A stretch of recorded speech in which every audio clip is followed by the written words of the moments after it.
আসসালামু আলাইকুম, welcome back to my channel Sadia's cooking recipes. আজকে আমি করে দেখাবো স্ন্যাক্স আইটেম তৈরিতে খুবই জরুরি একটি উপকরণ ব্রেড ক্রাম্ব। বাজারে এখন বিভিন্ন ধরনের ব্রেড ক্রাম্ব পাওয়া যায়, কিন্তু বাড়িতে তৈরি করা খুবই স্বাস্থ্যসম্মত।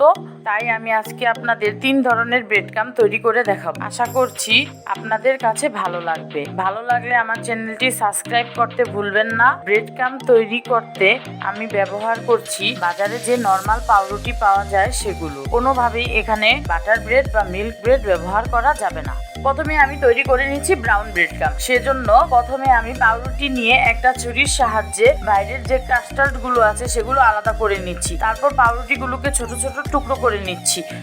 বাইরের যে কাস্টার্ড গুলো আছে ওগুলো নিয়ে প্রথমে আমি ব্রাউন ব্রেড ক্রাম্ব তৈরি করে দেখাবো। কাস্টার্ড গুলো একটি ব্লেন্ডারের জাগের মধ্যে নিয়ে নিচ্ছি। এখন আমি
ব্লেন্ড করে নিব।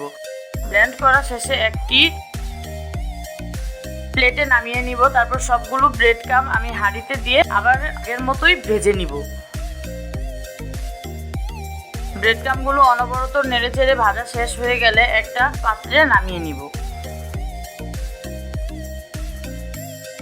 তৈরি হয়ে গেল আমার 3 ধরনের ব্রেড ক্রাম্ব। আপনারা বাড়িতে খুব সহজেই এই 3 ধরনের ব্রেড ক্রাম্ব তৈরি করে ফেলতে পারবেন। আজকের আমার ভিডিওটি আপনাদের ভালো লাগলে আমাকে কমেন্ট করে অবশ্যই জানাবেন। আল্লাহ।